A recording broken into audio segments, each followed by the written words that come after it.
Okay, here we have a Seeburg chassis. We've removed the slug rejector, credit unit, buttons, button shield, etc. Now we need to wash it, as you can see. So we're going to, this is crud cutter we're using, which is what they use in power washers. I want to get in all the crevices.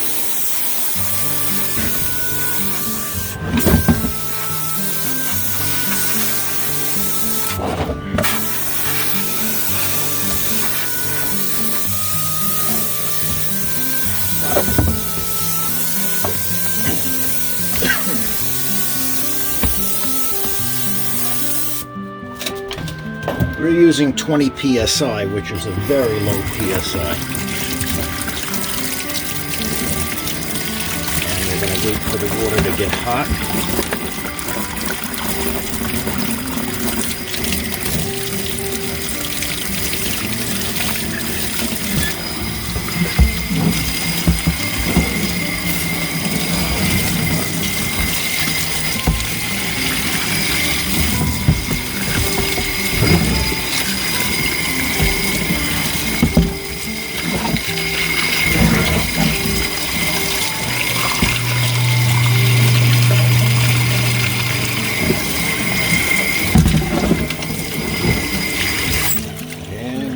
To do it several times.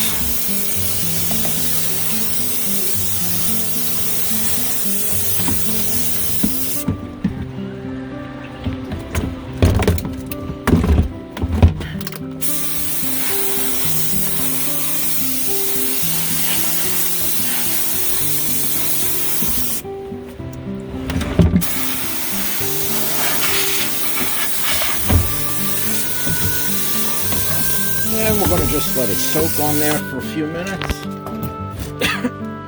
And then we're going to rinse it off again.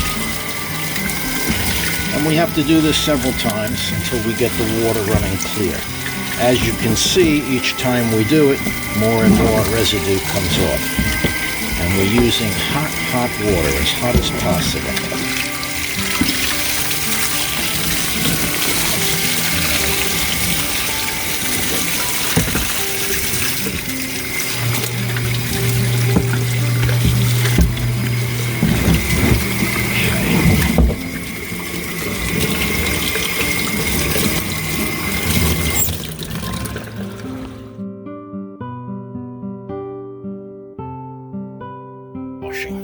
So the first thing we want to do is we want to hit it with crud cutter.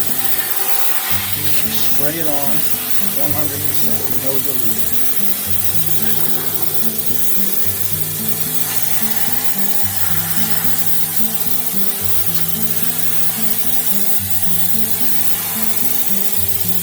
All that gook coming off.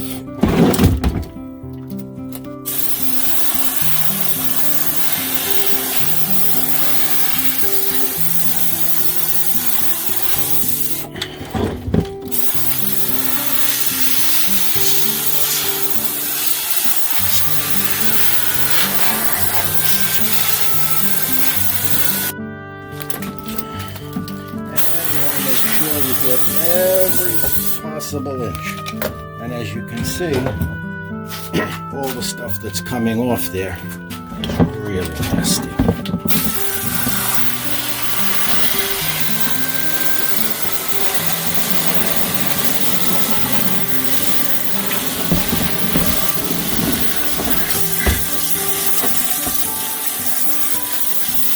You want to use as much hot water as possible, as much as you can bear. Very, very important. See, now that looks pretty clean, right? I don't think so. Now going to do a second time.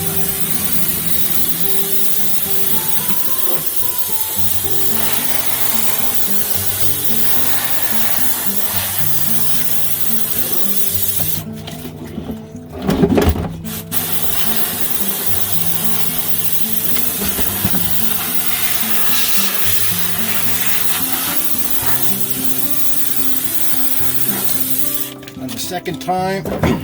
We're going to leave it on there a little bit, and then we will come back.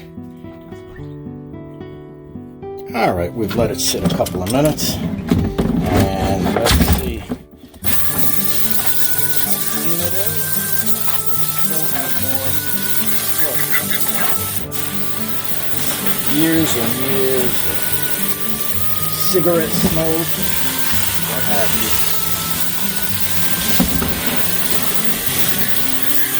Now you keep doing this until it runs clear.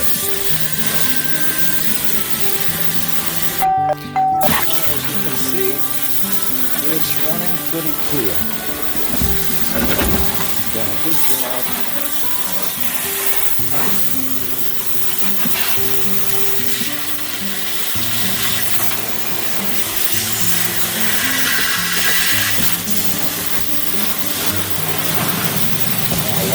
Still hot from all the hot water that we used. Very important. PJ1.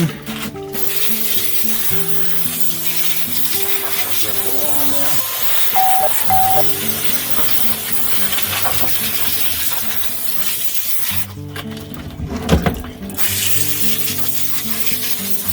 What PJ1 does is it acts as a drying agent and it displaces the water. Now set aside, and we'll do our next procedure. Okay, now that our chassis is completely cleaned, but it is still wet, we're going to take 24 volts and apply it to this terminal and this terminal. It's the top rear. And we're going to let our motor run.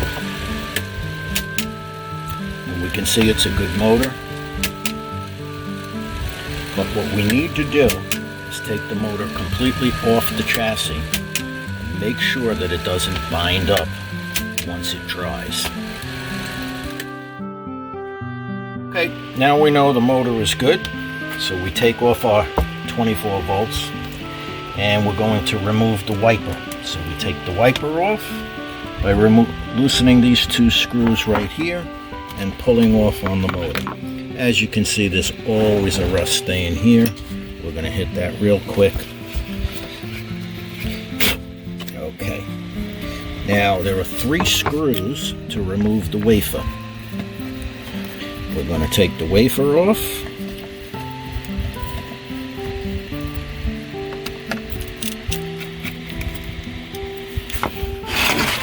These little magnetic trays come in very handy. They hold the screws. We put everything in there and we know where to find it. Now to remove the wafer, we take the wafer off like this and we simply get it out of the way. Now we're going to turn our chassis, and there are 4 screws that hold in this motor. And we're going to take them out one at a time.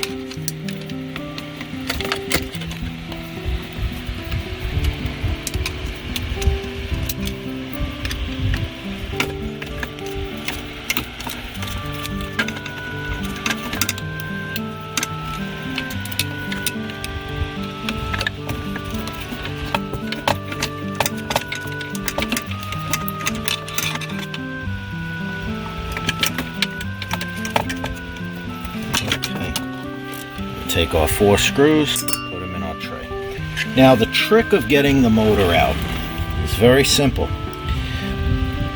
We need to hold up on this lever here, and over here we need to slide the motor on an angle. But first, before we do that, we have to take a wiring harness and get it out of this channel and get it out of the way. Okay, so now we see this is an open channel. We're going to take the motor and we're going to, where the clutch is, right here, comes right out, hold down, pull the motor right up, and twist the motor upside down. Now it's very important for you to look right here on this wheel. As you can see, there is a plunger that presses and puts pressure up against this wheel. What is very important to do is to take a razor blade and stick a razor blade. As you can see, the water is pooling here. Take a razor blade, and this has got a spring loaded. So you want to put the razor blade just like that, so that when it dries, if the spring-loaded plunger binds, you don't want it to bind on the wheel. And just let it sit like that overnight. Tomorrow, we'll come back and reassemble it. Okay, now we're ready to reassemble. As we can see, where our razor blade was put, we can see that it's still spring-loaded. Can we get the camera in there and see how that spring is moving just so slightly? So that's good. Now we can remove the razor blade. You know we're good. And we're going to reassemble. Very simple to reassemble. Take our motor with the big gear first, lift up on this piece, push the motor back in place. Now it's just a question of reattaching it using the 4 screws. Very simple procedure, but if we don't do this properly, that plunger has a tendency to bind. When the motor is being screwed in, it's important to hold up on this cam right here so that we can see this has to move freely and it has to rest on top of the gear piece. Now we're going to take the remaining 4 screws and put them back in.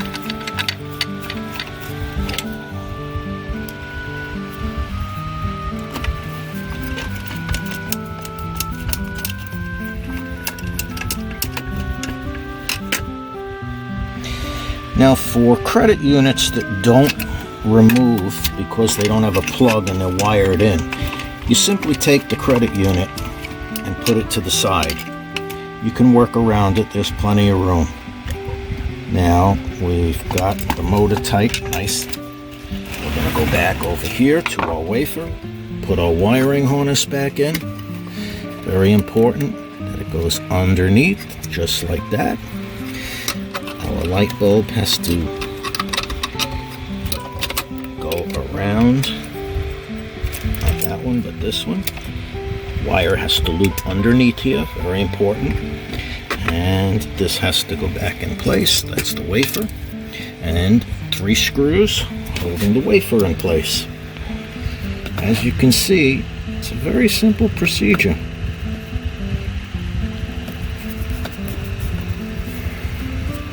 I don't tighten the first screw until the 3rd screw is actually put in place, then we can tighten them all up. Okay, now we tighten the screws, the wafer is back in place. Okay, now to reassemble the wiper, very, very simple procedure. What we want to do is apply. We want to turn the gear till it comes up into the home position. You'll know when the buttons go in and they don't latch. And then it'll drop to the credit position. Back this wheel up fully so that it can't go any more back. And then we take our wafer and we put the wafer on an imaginary point right here. If there was a point right here, that's where we want to put the wafer. We're going to get it in place. Now what I usually do is put 1 screw tight just to test it and make sure. Okay, we're going to take our alligator clips now. We're going to ground the box. We're going to put our 24-volt positive here and turn it on. We got the light to go on so we know we have power and it's not supposed to move. Now, we're going to take an alligator clip. We're going to go from ground right here to the second, to the back piece on the second row. It's the gray wire. And what we're going to do is we're going to clip it there. And now when we make a selection, motorcycles returns back to the credit position because we've ground it out and it's on a temporary free play. And now we know